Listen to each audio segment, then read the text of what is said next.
Oklahoma braces for a blast of winter weather, wildfires race through California, and OU football preps to take on one of its biggest rivalries of the year. This is OU Nightly.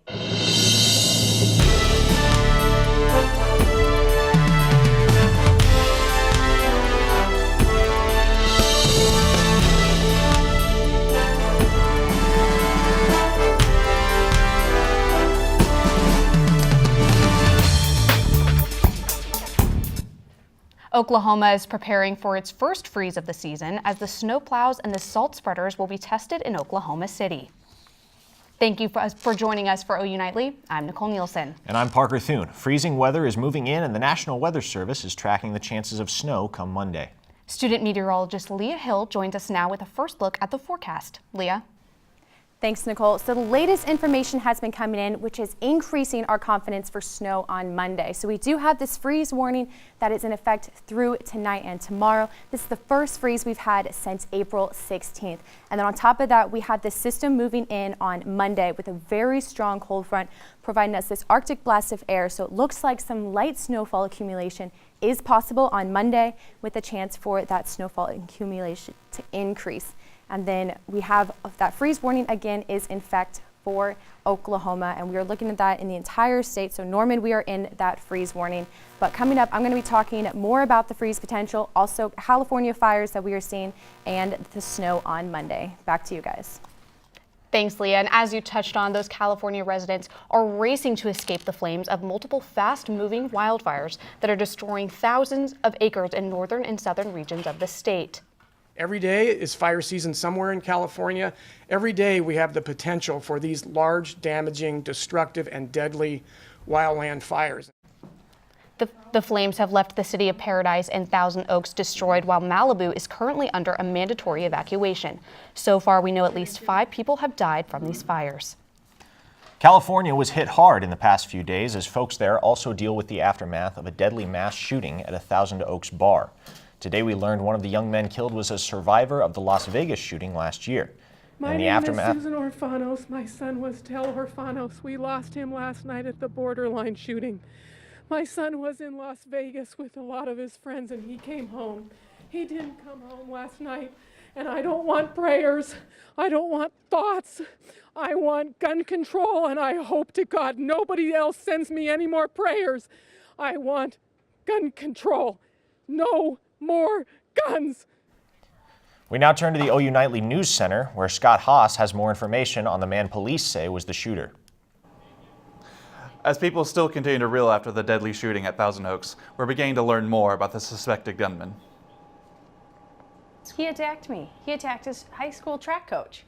Who does that? Started grabbing me. He groped my butt. He groped my stomach. He went around me. I pushed him off me. Get off. And I said, you know what, for that, you're off the team.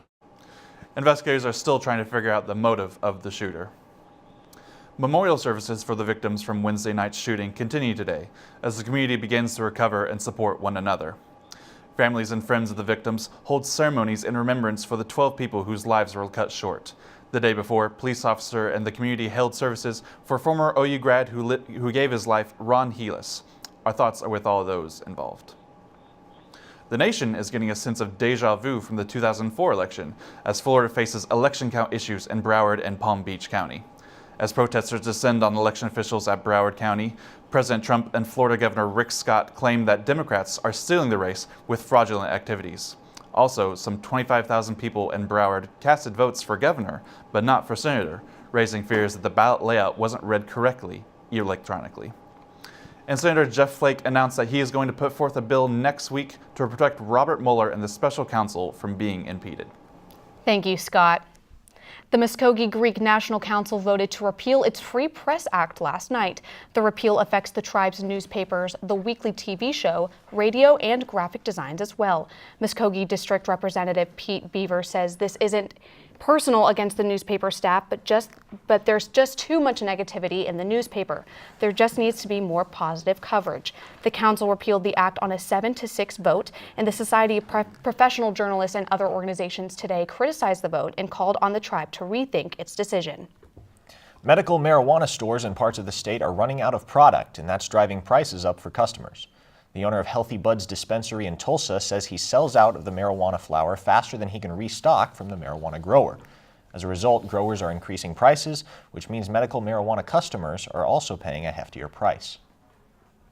And where you have dinner tonight could make a big difference for someone in need.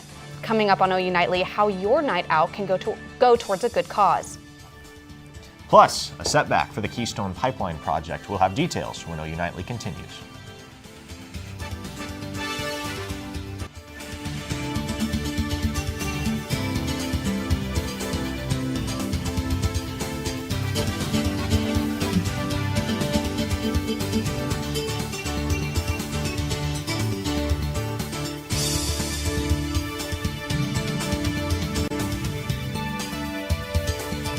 Welcome back to OU Nightly. Construction of Keystone XL is officially on hold. A federal judge today nixed a permit that would have allowed the Trump administration to move forward with plans for the massive oil pipeline. This ruling is a win for environmental groups that had vehemently criticized the proposal for the nearly 1,200-mile pipeline. In 2017, there were more than 4,000 homeless Oklahomans. To help counteract homelessness, Norman Food and Shelter is hosting a fundraiser tonight.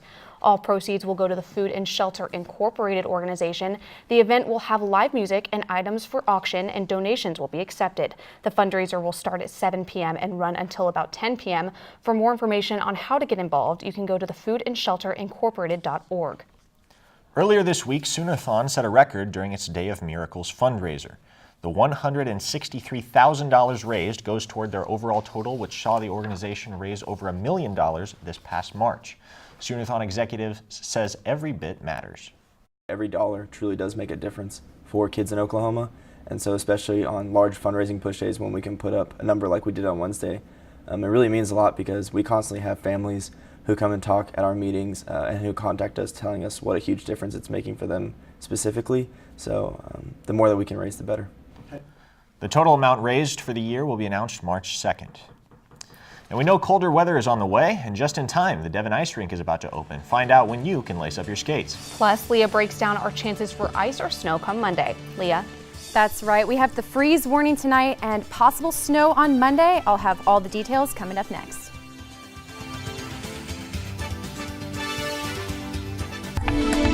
Welcome back to OU Nightly. A very dangerous situation is unfolding in California right now. This is a look of aerial footage of the California wildfires. Mandatory evacuations are taking place in Malibu, and there were also evacuations in Paradise as well. This is the fires. This is in California. Like I said, evacuations are taking place. This is Malibu down here where they are evacuating. This gray is the smoke plumes from those fires, and we are picking that up on our imagery. But here in Norman, we are seeing a very different story because we currently have a freeze warning in effect, and that is through tomorrow. And this is going to shape up for a very cold weekend that we are going to be seeing. So as we go through tonight, low 22 degrees. This is the coldest temperature we have seen here in Norman since April 16th.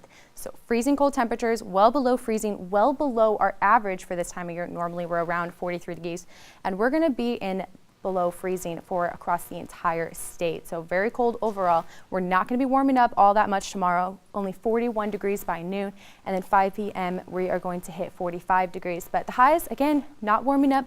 48 is our high here in Norman, again, quite a bit below average. But this is where things really start to get interesting. We have this cold front that is going to be coming through. That is late Sunday night. So, and as you can see behind that cold front, there is some rain and the possibility for snow. And as that continues to push through our state, bringing temperatures down quite a bit, the snow potential increases on Monday, and it is possible we may get some snow accumulation even here in Norman as well on Monday. So that system will move out and we will be dry behind it, but we're really watching carefully for that snow potential on Monday. And then these are the future wind chills just to show you how cold it will be. 40, you can see they're just going to be staying in the 20s as we go throughout the day on Monday, well below freezing, which is why we're seeing that potential for snow. Maybe even upwards of an inch of snow in some areas. Highest snow is going to be up towards the west, but it is possible we are going to see some traces of snow here in Oklahoma City and Norman as well. Then we get into the mixed precip and the rain down towards the southeast. So Saturday, chilly, freezing low temperatures. Sunday, staying cold and windy. And then Monday, as we're watching for that potential for snow, we have an 80% on that right now. Freezing cold wind chills as the system moves through. And then colder temperatures are sticking with us through the rest of the week, only reaching the 50s by late next week. Back to you guys at the desk. Thank you, Leah. And that freezing weather can cause big problems for unprotected water pipes. Fortunately, there are a few things that you can do to prevent costly damage from a burst pipe. Remember to disconnect and drain water hoses and disconnect hoses from outside faucets. Water pipes in unheated areas such as the garage or attic need an extra layer of insulation. You can add heat tape, newspaper, or foam sleeves to help these areas. Lastly, you can leave cabinets open in rooms that stay colder, allowing the warm air to circulate around those pipes. And as winter approaches, all of the fun seasonal activities return. This includes the Devon Ice Rink. Today marks the seasonal opening of the rink at Myriad Botanical Gardens. It's available for recreational skating, parties, and even curling lessons through January 27th. The rink is open 7 days a week and costs just $13 per person with a discount if you bring your own skates. For more information on all the fun at the Devon Ice Rink, you can visit downtowninDecember.org. And that brings us to the end of our newscast today, but don't leave just yet. Spencer Royce and the rest of our Big Friday sports team are set to take over. And Spencer, what do you have in store for us today? Oh, you already know we're talking Bedlam football. We'd be some fools not to. We've got the keys to the game and some trash talk between players coming your way on Big Friday Sports. Stick around.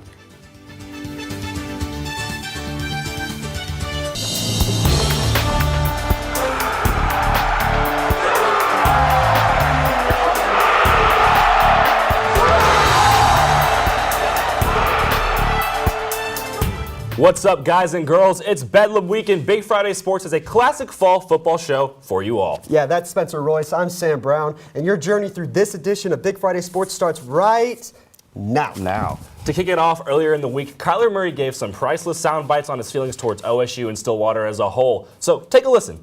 That OSU recruited you. Was that Gundy that reached out to you during that time? Do you remember? No, it was I forgot his name. Yelich. Yursich, whatever. Yeah, him. Did you like him? I'm not a fan of Stillwater. Then OSU star running back Justice Hill had some words to dish back to Norman as well. When asked about not being recruited by OU, he said that he never recognized OU and that even if the Sooners had offered him a scholarship, he still would not have gone to Norman. Wow.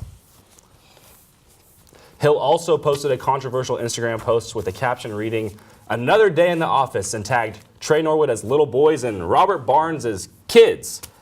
Here's the thing for me. Justice Hill has played in 3 Bedlam games. The Sooners have won all 3 of those games by an average margin of 21 points per game. Blowouts. So I'm not really sure he's in a position to talk trash. Win Saturday, and then you can talk. Also, I'm all for him showing that his loyalty obviously lies with the team that he plays for, duh. Yeah. But let's not act like he wouldn't have drooled over the idea of playing in some crimson and cream jerseys. He sounds like a sad boy to me. I don't know. Very sad. But we're happy. We got Bedlam tomorrow, but let's take a deeper look into the matchup itself. Game Day U's very own Shiloh Sellers and Christian Nunley give us some insight on what to expect from tomorrow's heated rivalry. Go ahead. Thanks, guys. I'm Shiloh Sellers alongside Christian Nunley. We're outside the Gaylord Memorial Stadium. Bedlam will be going down right over there this weekend. What are your thoughts going into the game? I'm a little worried. It's a rivalry game, so it'll be intense. It'll be a good one. I think it'll be a good one for the fans to come out and show the Palace on the Prairie, get it rocking early. What are you worried about? I'm worried about Justice Hill. I think he's a monster. I think he's going to try and get the run game going early. I think he's going to try and break through the D-line and get to the secondary. So I'm really looking forward for the D-line to step up, make plays in the backfield so he doesn't get those legs running. Absolutely. That secondary really needs to step up, I think, during this game. Yeah. Now, switching sides over to the offense, what do you think they need to bring to the table? What they've been bringing to the table this entire year. Mm-hmm. They've really showed no signs of them slowing down, and I don't think they will at any point throughout the season. So I just think they need to keep doing them, keep scoring points, and then let the defense take care of the field on the other side. For sure. Kyler Murray has been an absolute stud this season. I'm excited to see what he'll bring. With such a big rivalry, a lot can happen. I think that's one issue that Sooners can have. They can come in a little bit cocky, but I think Kyler Murray will do really, really well. I agree. He's done well this whole season, so I don't think tomorrow will be any different. Mm-hmm. All right, so score prediction. What do you got? I'm not to go 52-38. I think it's still going to be a shootout where our defense is going to allow points. That's just how it happens when your offense is scoring in 2 minutes. What about you? I'm going to go I'm going to go 48 OU and probably like 21 OSU. I just think their QB is Suspect. Yeah, I don't know what to expect from him coming out, but We'll see. that's all we've got for you today. Back to you guys in the studio. So now it is time for our keys to the game. But before I give you mine, you can wait a second. I'm reminding you to check out Game to You tomorrow morning at 8 a.m. Myself, Sam, and a few others will be on Facebook Live or Cox Channel 124 tomorrow morning. It's going to be great. And if the Sooners want to dominate the Pokes tomorrow, I think that the key is the play-action passing game. OU has an aggressive front seven, so an effective play-action can burn the Cowboys for some really big yardage at any time during the game. What do you got? I'm going to shift to the defense for this one. Contain the big weapons. Now, let's be real. Taylor Cornelius is an average QB at best, but he's got some big weapons in Justice Hill that Christian mentioned earlier, and also Tylan Wallace, their receiver. The Ruffin McNeil's mentality all season long with the defense has been Fido. Forget it and drive on. Now, if the defense can make some key stops during the game, should be smooth sailings for Oklahoma. But to do that, they're going to need to put up some points, and who better to do that than TD Lee Morris. Tori Johnson has more on the walk-on touchdown machine. This Oklahoma offense runs deep. The 1-2 punch of C.D. Lamb and Marquise Hollywood Brown account for 1,539 yards and 16 touchdowns so far. But one Sooner has been working and waiting for his chance to shine. After 2 good games at the start of the season, redshirt junior Lee Morris earned his keep on this offense. If you guys have to go out to dinner tonight, take Lee Morris. He's fine. He's a starship! Guy's he's worked his tail off the whole time since he's been here. He's very consistent day in and day out. And then when his opportunities have come, whether it's, in some mop-up time against UTEP last year, or it's on, one of the biggest stages in college football in the Ohio State game, the moment's never been too big for him. He's been dubbed TD Lee, racking up 8 touchdowns for only 16 receptions. Morris also has 353 total yards heading into championship November. In the game against Texas Tech, he had 101 yards and 2 touchdowns with only 4 receptions. He just has a lot of confidence in himself, as he should, because of the way he has just consistently worked and prepared over the last 3 years. It's obviously worked out, I think great for everybody. He's been a big part of us for sure. Kyler Murray's pass complete to number 84, Lee Morris. It should come to no surprise Morris has become an easy target for Kyler Murray. The two, with Bobby Evans, played high school football together in Allen, Texas. In the 3 seasons they played together, they went 42-0 and won 3 state titles. Morris will play in Bedlam for the first time right here in Norman on Saturday. Reporting for Big Friday Sports, Tori Johnson. Yeah, and for a quick escape from the football world, you can see the OU women's basketball team in action tonight at 7 against Western Kentucky. This season opener is a home game for the Sooner women, and just the second time ever that Western Kentucky and OU have really ever met. Yeah, on the flip side, the men's team tips off tonight in Texas as the Sooners take on the UT Rio Grande Valley Vaqueros. That's a nice mascot right there. Should be an easy victory for the Sooners, but still another step as they look for a new leader in the post-Trae Young era. Spencer, to me, that's Christian James, a guy who's really elevated his game as a scorer. You see him a lot better with his dribbling. I think he's going to be key for the Sooners this season. What about you? I really like Jamoni McNeese this year. I think he's going to be a huge force inside, and he's just really going to assert his dominance early in the season, I believe. Yeah, speaking of Trae Young, we got more coming for him later in the show. But now it's time for a break. When we come back, we are recapping last night's Thursday night football game. And the Thunder are red hot right now. More on them when Big Friday Sports returns. Stick around. Welcome back to OU Nightly. I've got your Bedlam game forecast for you, and the game is going to be crazy, and so will these temperatures. Get a load of this. We are only going to reach the upper 40s for our game, and we have those clear skies and those stronger winds, and that's just going to make us feel a little bit colder. So a jacket, or if you are tending to be cold like I am, you will want maybe a coat even for your game tomorrow. Back to you guys. Thanks, Leah. Now to spike this sportscast with a little bit of volleyball. You guys dig that pun? Ooh, hey, 2 for 2. The OU volleyball team has their senior night tonight at 7 against TCU. The Sooners are looking to win their second straight after an impressive victory in their last match against Texas Tech. For you guys going to tomorrow's big game, you can actually show your ticket for free admission into McCaslin Fieldhouse tonight. As for other games in the Big 12 this weekend, starting at 11, the TCU Horned Frogs head down to Morgantown to face off with number 9 West Virginia. I actually think West Virginia wins it big after coming it a little close against the Longhorns last weekend. I agree, and at 2:30 we will get a Baylor and Iowa State matchup, a game that I think the Bears will steal from the Cyclones. That game is followed by a 6:30 showdown between Texas and Texas Tech, and I see Texas bouncing back with a win after suffering 2 tough losses in a row to Oak State and West Virginia. And the Oklahoma City Thunder got off to an 0-4 start, as many of you know, but they haven't looked back since. Yeah, Thunder fans almost had a heart attack watching Russell Westbrook's injury earlier this week. But last night, OKC found out how to win without him. Just play really good defense. Yeah, Oklahoma City racked up 61 team rebounds, swiped 11 steals, and even drew 26 fouls on the struggling Rockets team. All that added up for a 98-80 victory and a 7th consecutive win for the Thunder. OKC's next game is against a mediocre Mavericks team. Sorry, mediocre. Sam. That's going to be on Saturday night in Dallas. Will that be 8 in a row? No. I think it will. No, it won't.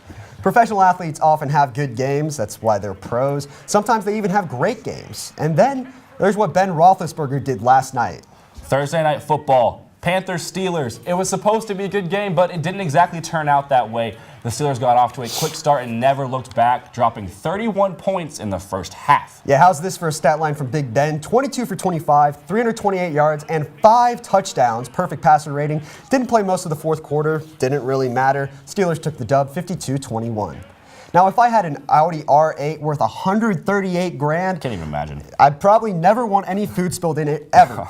Atlanta Hawks point guard Trae Young really doesn't have that luxury anymore, thanks to some classic rookie hazing. You can see here all the popcorn that Young found in his ride. I don't even want to think about how much that would cost to clean. Luckily, he has that NBA money now, right? Yeah. Trae was not the contract. only one to get pranked, though, as his teammate Amari Spellman, a rookie out of Villanova, found popcorn in his whip as well. Yeah, but, I mean, Trae's car was probably a little nicer. He's making that big money. He's making like $12 million more off his rookie deal, I I'd think. assume, absolutely. Yeah. That's all for us here on Big Friday Sports. Happy Bedlam Week to everybody, and make sure you check out tomorrow's game. Also, make sure to watch us again next week, same time, same place. Don't forget about Game Day tomorrow morning at 8 a.m., and we're going to leave you with highlights from last week's game at Texas Tech.